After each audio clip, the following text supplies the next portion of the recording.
Assalamualaikum warahmatullahi wabarakatuh. The honorable examiners of this panel, project methodology. Good afternoon, Mr. Nikmatuni Ayah, SAMIC AKT. In this special occasion, let me introduce myself. My name is Nyatri Kartika from Accounting 30 Class, Accounting Study Program Accounting Department, Semarang State Polytechnic.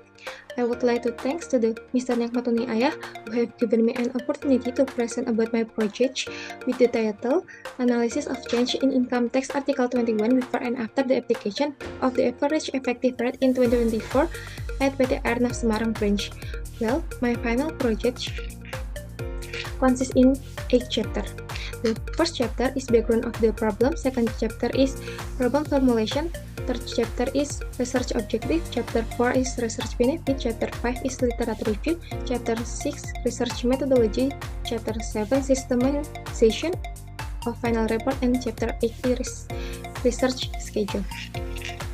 Okay, the first chapter, background of the problem. Before January 1, 2024, income tax article 21 for permanent employees is calculated using the Director General of Taxes Regulation number 60 PG 2060. Starting January 1, 2024, income tax article 21 for permanent employees is calculated using Government Regulation number 5TH of 2023 and Minister of Finance Regulation number 168 of 2023. This research is intended to examine whether there is a difference of the amount of income tax article 21, which is calculated using regulation of the Director General of Tax number per 60 PG 2020-2060 when compared with Government Regulation number 58 of 2023 and Minister of Finance Regulation number 168 of 2023. There are still many companies that experience difficult in its implementation. Okay, the second chapter is problem formulation. Based on the background of the problem described above, it can be concluded that the main problem formulation to be examined in this study are: in the first, how does the application of the average effective rate affect the calculation of income tax article 21 at Airnav Semarang branch? In the second, how is the calculation mechanism average effective rate of the calculation of income tax article 21 at Airnav Semarang branch? In the third is how is the calculation of income tax article for permanent and non-permanent employees at Airnav Semarang branch? Okay, the chapter 3 is research objective. Based on the background of the problem described above, the objective of this study are: the first is to determine the effective of change in average effective rate of income tax article 21 on permanent employees at Airnav Semarang branch. In the second, to determine the difference between income tax article 21 progressive rate and income tax article 21 average effective rate with salary data of permanent employees at Airnav Semarang branch. In the last is to determine the calculation of income tax article for permanent and non-permanent employees at Airnav Semarang branch. Okay, the chapter 4 is research benefit. The result of the research conducts have two benefits, namely theoretical benefits and practical benefits. In the first is theoretical benefits. With the research, it is hoped that it can provide preference in the implementation and application of the calculation of income tax article 21 to permanent employees in an agency and can be study material for future research. In the second is empirical benefits. The empirical benefits that can be taken of this research are as follows. Student, it hopes that can additional insight into the knowledge of taxation obtained in lectures and can apply theory and apply the average effective rate in income tax article 21 in practice. In the second is for Semarang State Polytechnic, it is hoped it can be an additional preference in future research in the form of guideline and comparison in the Last is for Airnav Semarang.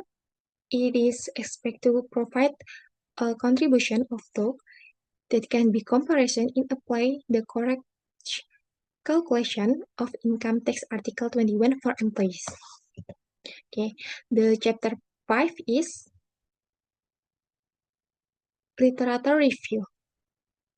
Income tax Article 21 is a tax on domestic individual income from employee of service.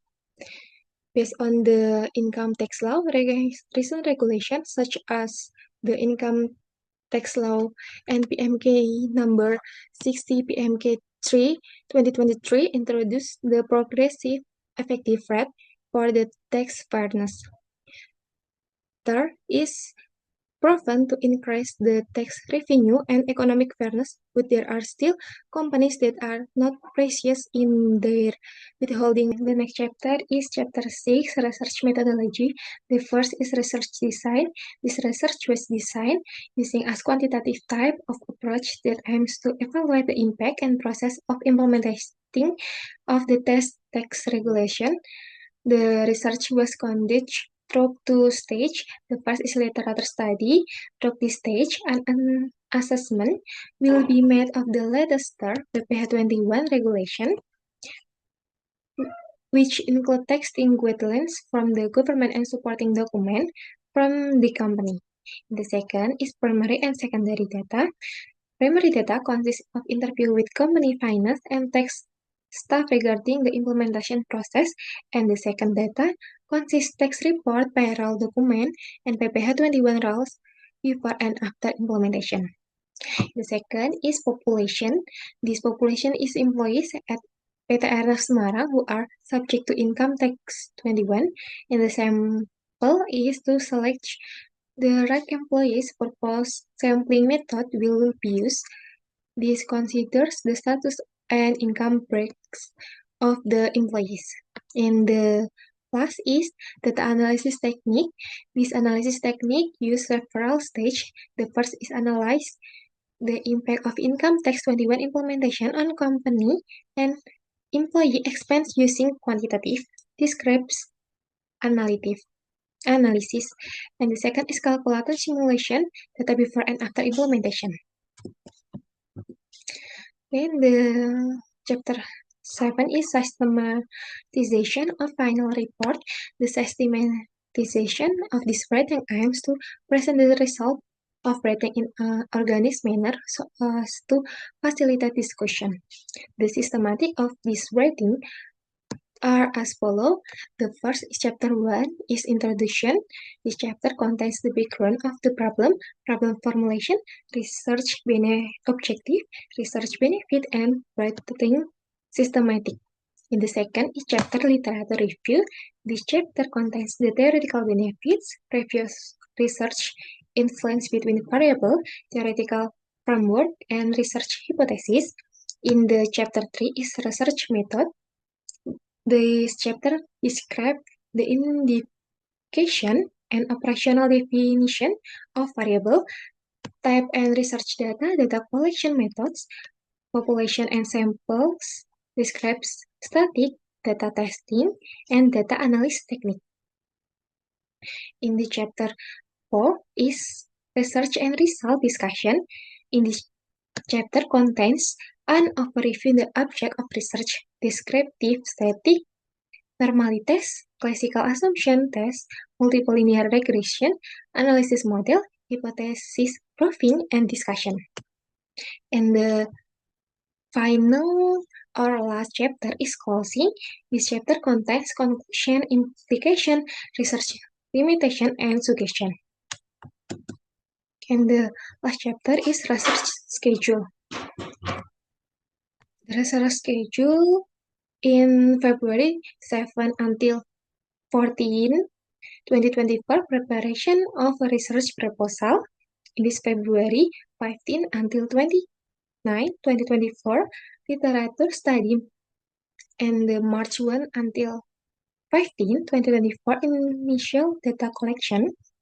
March 16 until 30, 2024, interview with company parties. April 1 until 10, 2024, collection of company document, April 12 until 15, 2024, data analysis, April 26 until 30, 2024, preparation of preliminary report, May 1 until 10, 2024, report review and revision, and the last is May 11 until 20, 2024, finalization and submission of results. Okay, this is my final presentation project. Thank you for Mrs. Nikmatuni Ayah. Assalamualaikum warahmatullahi wabarakatuh.